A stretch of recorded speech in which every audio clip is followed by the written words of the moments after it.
Are you a homeowner right now that's looking to sell and buy a home at the same time? Well, here is some information you need to know before you make the move.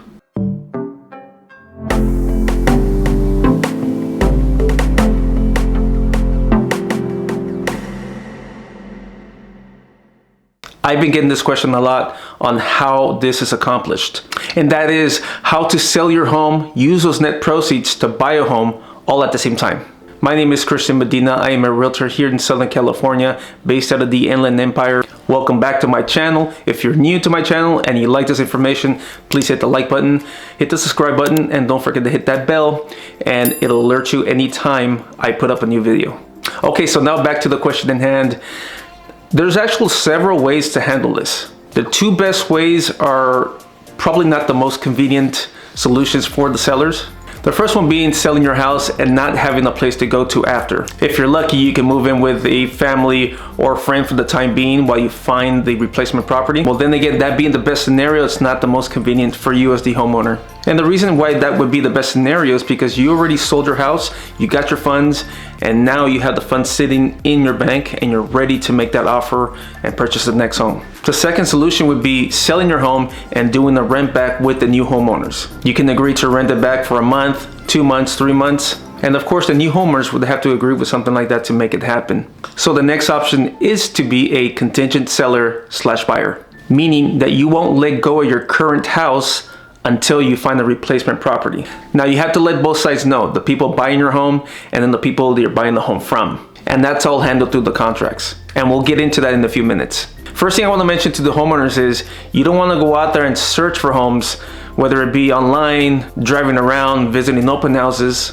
without at the very least having your home on the market. And unfortunately, this is something that a lot of homeowners do. So let me give you a scenario on why you don't want to do that. Say you're going around the open houses and you're visiting properties that you think you can buy, but it's not 100% sure until you have a pre-approval. So you finally find the home of your dreams, the home you really love.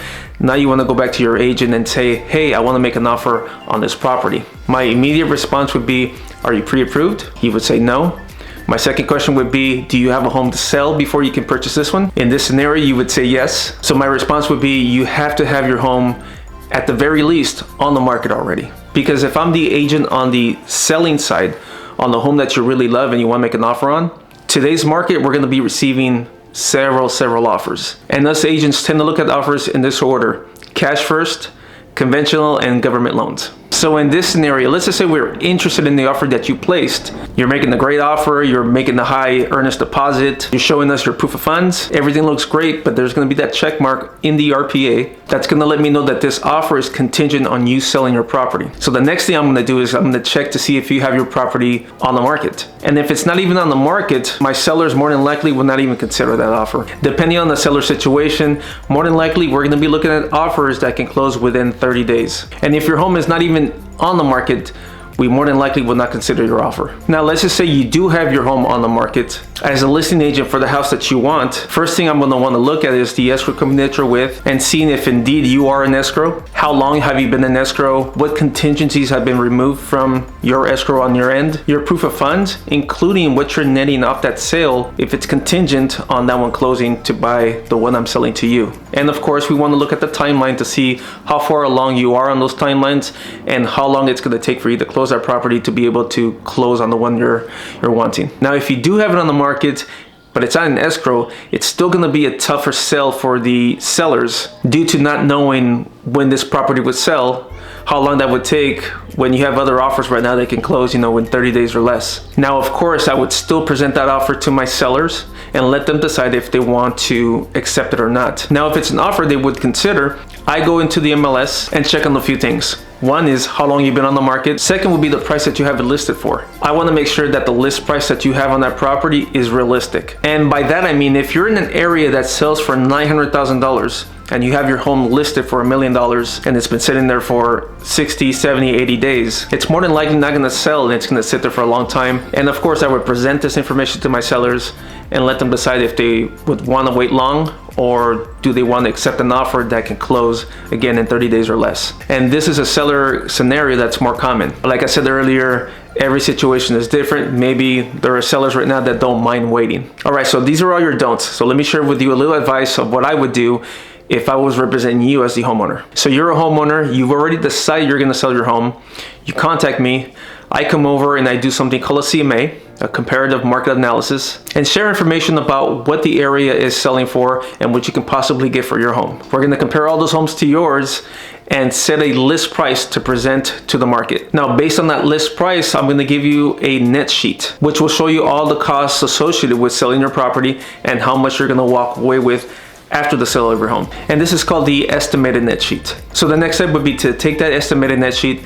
and now speak to your lender and have your lender pre-qualify you for your next purchase. So with them, you'll discuss what payment you're most comfortable with. They're gonna collect all the documents that they need in order to qualify you, pull credit, and let you know what you qualify for. So at this point, you have a pre-qualification letter, you know what you can afford, you're happy with that payment. At that point, you can go to your realtor and let them know that you're ready to go. So at this point, what you wanna do is you wanna put your home on the market and find a buyer for your home. Now, being that most buyers do come from another agent, in the MLS, we're gonna include notes there for the buyer's agents and let them know that your home is contingent on you buying a replacement property. So before we get into contract and before we get into escrow, the buyers already know that you will not let go of this property until you find a replacement property. So they'll come into escrow understanding what the situation is. Also, before getting into escrow, we all want to be on the same page. So I will be sending them a counteroffer, and in that counteroffer, I will stipulate that there's some contingencies that they have to remove in a certain amount of days, like the home inspection,